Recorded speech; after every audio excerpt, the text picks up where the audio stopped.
Happy Friday, everyone. Cinephile Mike is here, and it is day 60 of Oscar Rewind, my bi weekly series of videos where I revisit the films that reflect the earlier work of this past year's Oscar nominees and winners. As always, I'll be discussing the awards history for the film, the box office information, the critical response, and as always, these reviews will be spoiler free. You can find older episodes here or on my website, cinephilemike.com. Before I jump in, please click that subscribe button, click the like, join the conversation. You don't want to miss out. There's so much good award season stuff coming. You don't want to miss it. Trust me. But today on Rewind, I'm here to talk about Paramount Pictures' Juice. Written by Ernest R. Dickerson and Gerard Brown, based on a story by Dickerson, who also directed the film, Juice was released early in 1992, mid January to be exact, which is, for those of us film lovers, we know that that's usually considered the dead zone. This is where studios bury the films that they don't think are going to be successful because the award season films have been released, they're on the award season trail. So when they have those other films, they bury them here. But Juice proved to be one of those successes. The film, with its reported budget of only $5 million as per Box Office Mojo, more than quadrupled its investment, making $20,146,880 domestically and an additional $345 from a small international release in New Zealand, giving it a worldwide total of $20,147,225. Critically, the film performed well also. On Rotten Tomatoes, the film sits with an 81% critical score, coming from a total of 32 reviews.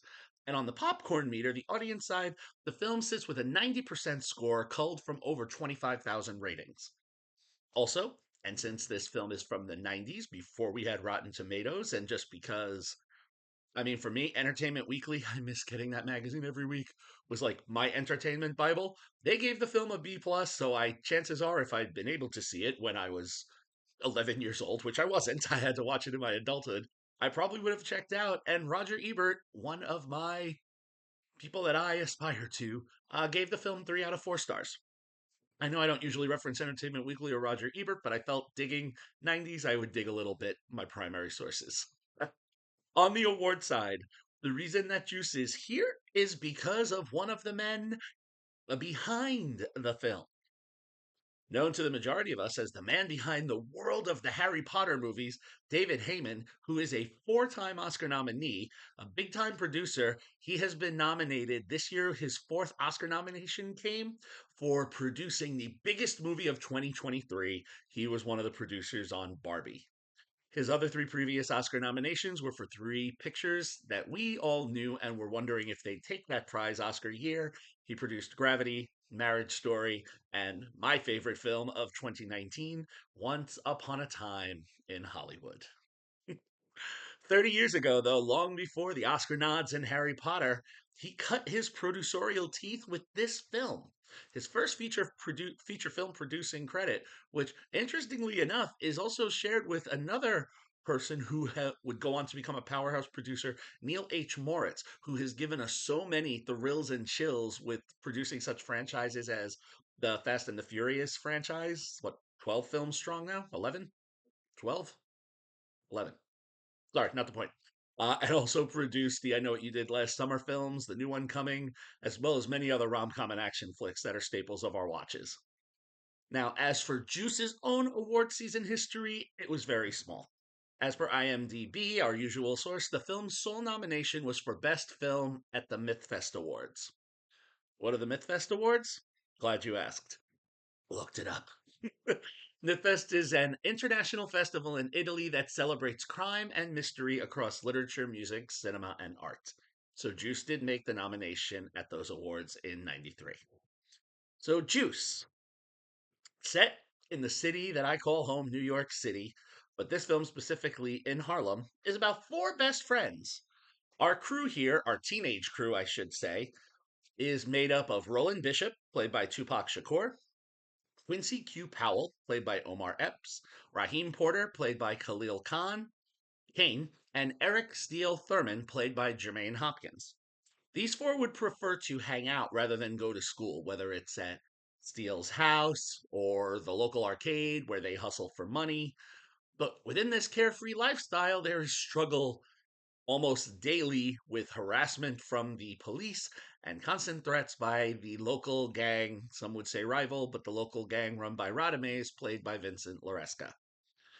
The group's de facto leader, Bishop, decides they need to prove they have the title of film, the juice, aka the street cred, which sadly is earned by usually having to commit some kind of criminal activity to prove you're on top.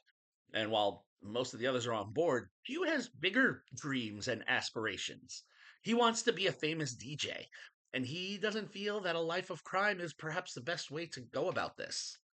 Ultimately, Q gets pressured to go along with his friends, and they decide they're going to rob a local convenience store, and they're going to do it the same night that Q is in a DJ competition, right? Provides the perfect cover. We all go, Q does the first set, we go do the robbery, then we can all go back so that Q can do the next round. Well, we get to the night, and things take a bit of a dark turn.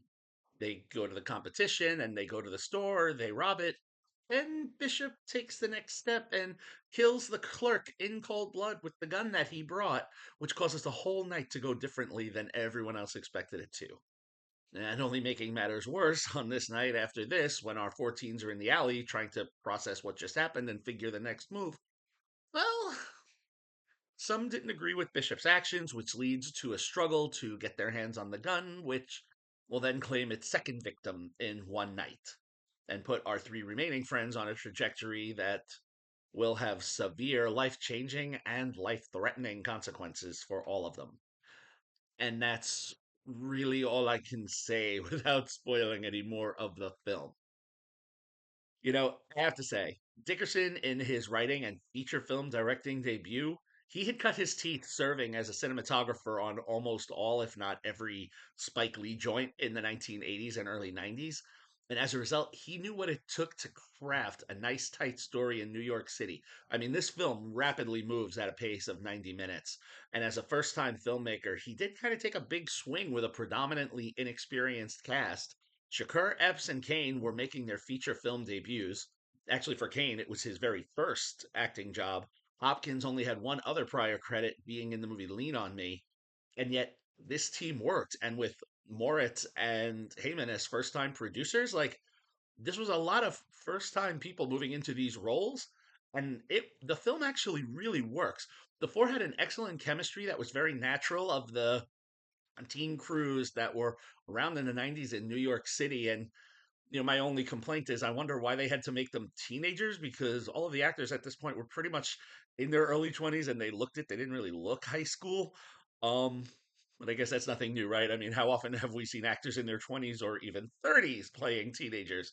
But I digress. That's not enough to take away from the enjoyment and the engagement that I had with this film. Dickerson's story was more than just another film about a crew or a robbery, but it was really a morality tale about what happens when we're pushed, and I forgive quoting this maybe because I saw Batman recently, but when we dance with the devil in the pale moonlight too much, how much are we going to go overboard and step over that line? And what does it mean if we make that choice? As we see the aftermath after the robbery and the death and the murder, like, we really see what's happening, and our cast is game. Shakur, it's a very strong presence as Bishop, and he commanded the screen when it was focused on him, which is much of the film, which we have to give it credit for. And this was just more tragic. Think about what would come, a few years after this. And Epps, in his role of Q, provided just enough moxie to stand up to him when necessary, and also presented a very strong persona. And from their interactions, it's clear that Dickerson wanted these relationships to feel as authentic as possible, and they landed. I have to say, for Heyman and Moritz to choose this as their first film, it's an interesting choice for a producerial debut, and especially when you see the other films they would go to do later on. But kudos for them; they saw the importance of bringing these stories to life, and they put together an incredible job. As a high school teacher in my day job, I see many young men get tempted by some of these paths, and when they veer away, I'm so happy and relieved. But sometimes they go down, and This film, it's a great cautionary tale to show what happens when a life of crime and violence and how it impacts not just the relationships you have with each other, but really the relationship you have with yourself. Look, Juice is a solid film. It's a four-star film for me. If you would like to watch Juice or maybe rewatch it, maybe you haven't seen it in a while, you can find Juice streaming exclusively on Showtime. So there you have it. As always, if you like what you heard here, subscribe to the channel, like the video, drop me a comment, spread the word. You can follow me on all social media platforms and on Letterboxd and find all kinds of great stuff on my website, cinephilemike.com. Thank you, as always, for joining me. Happy watching, everyone. And until next time, this is Cinephile Mike saying take a break and watch something new.